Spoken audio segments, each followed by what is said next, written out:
Hello viewers, welcome to my channel বাঙালির মেয়ে। আজ আমি চলে এসেছি একটা অত্যন্ত স্বাদের রেসিপি নিয়ে, চিংড়ি মাছের মালাইকারি। এখানে চিংড়িগুলো আমি পরিষ্কার করে ছাড়িয়ে নিয়েছি, ধুয়ে নিয়ে নুন মাখিয়ে নিচ্ছি, নুন হলুদ মাখিয়ে নিচ্ছি। নিয়ে আমি কিছুক্ষণ এটাকে ম্যারিনেট করে রেখে দেব। এই যে নুন হলুদ মাখানো হয়ে গেছে, আমি নিয়ে এটা রেখে দেব।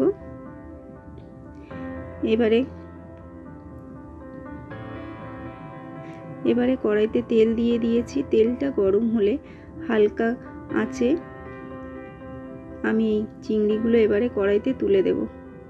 এই যে একটা একটা করে চিংড়ি আমি দিয়ে দিচ্ছি। তেলটা কিন্তু বেশি গরম হবে না, হালকা গরম হবে।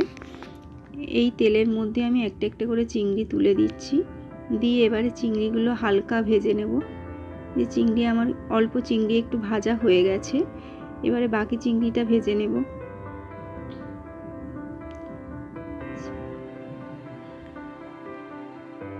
মালাইকারি বানানোর জন্য আমার চাই গোটা গরম মশলা নিয়ে নিয়েছি। এখানে নিয়েছি শুকনো লঙ্কা, তেজপাতা,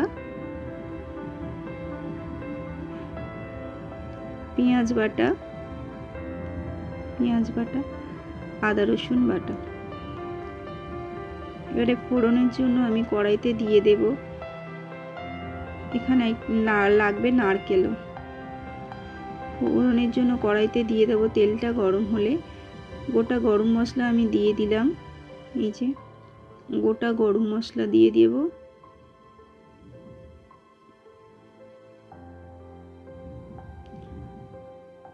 গোটা গরম মশলাটা একটু নেড়ে নিচ্ছি।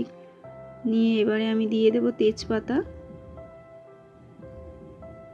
একটা তেজপাতা দিয়ে দিলাম। এই যে একটা তেজপাতা দিয়ে দিলাম। এবারে দেব আমি 3টে শুকনো লঙ্কা, বোটা ছাড়িয়ে 3টে শুকনো লঙ্কা দিয়ে দিলাম। শুকনো লঙ্কা দিয়ে দিলাম।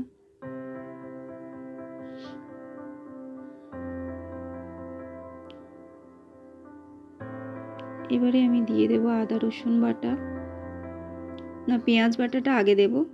পেঁয়াজ বাটাটা আগে দিয়ে দিলাম। দিয়ে এইটা একটু হালকা ভাজা ভাজা হয়ে গেলে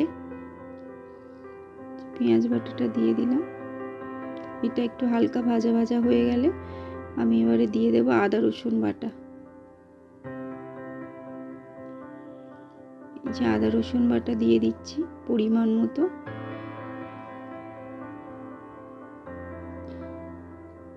একটু কষিয়ে নেব হালকা করে। এবারে আমি এর মধ্যে দিয়ে দেব নুন, পরিমাণ মতো নুন, পরিমাণ মতো হলুদ দিয়ে দেব। এই যে পরিমাণ মতো হলুদ দিয়ে দিচ্ছি।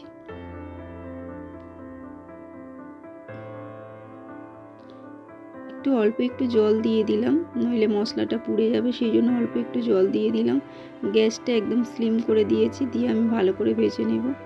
এবার দিয়ে দিচ্ছি ওই গুঁড়ো লঙ্কা পরিমাণ মতো, দিয়ে দিচ্ছি অল্প একটু চিনি। এবারে ওটাকে ভালো করে কষিয়ে নেব।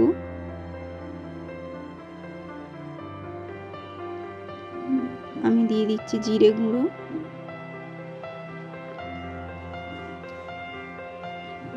ধনে গুঁড়ো,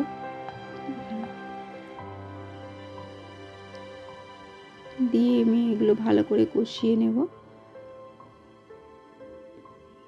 এখানে তেল ছাড়তে শুরু করে দিলে তারপরে আমি ওটাতে জল দেব। এই যে আমি এখানে দিয়ে দিচ্ছি যে নারকেলটা দেখালাম, ওই নারকেলের দুধ বার করে নিয়েছি, নারকেলের দুধটা দিয়ে দিলাম।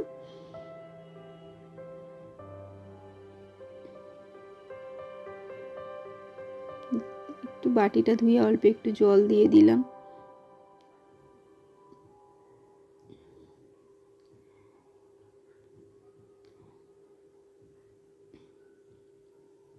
অল্প একটু জল দিয়ে ভালো করে ফুটিয়ে নিচ্ছি।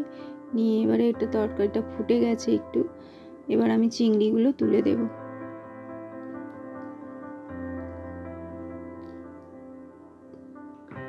এই চিংড়িগুলো তুলে দিচ্ছি তরকারিটার মধ্যে। এবার আমি দিয়ে দিচ্ছি, তরকারিটা ফুটে গেছে, এবারে আমি দিয়ে দিচ্ছি গরম মশলা, গুঁড়ো গরম মশলা উপর থেকে হালকা করে ছড়িয়ে দিচ্ছি।